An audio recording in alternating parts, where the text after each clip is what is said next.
Güneş burcu Koç ve yükselen burcu Koç olanlar 2-8 Mart həftəsində gökyüzündə Qız burcunda yaşanan ay tutulmasının təsir nəticəsində bu həftə çalışdığınız işdə məsuliyyətləriniz arta bilər. Çalışdığınız işdə ani vəzifə dəyişikliyi yaşaya bilərsiniz. Çalışdığınız insanlarla üzləşmə bu həftə yaşaya bilərsiniz. İş yerinizdə gizli danışıqlar ortaya çıxa bilər. Eyni zamanda iş yerinizdə bir gerçəyi öyrənə bilərsiniz.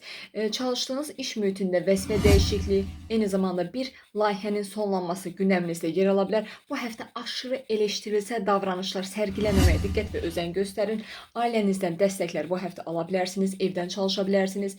Evinizdə dəyişikliklər yaşanıla bilər. İş dəyişimi varsa bu həftə həyatınızda ailəniz sizə dəstək ola bilər. Ailənizdən maddi dəstəklər ala bilərsiniz. Evinizlə əlaqəli bu həftə vacib bir qərar ala bilərsiniz.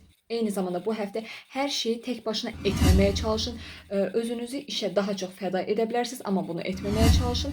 Sağlıq mövzusunda isə mədə, bağırsaq, sindirim sistemi bu həftə biraz həssas ola bilər. Qidalanmanıza diqqət etməyə çalışın. Uzun müddətdir davam edən bir sağlıq mövzusu bu həftə sizin gündəminizdə yer ala bilər və gizlətdiyiniz duyğular bu həftə ortaya çıxa bilər.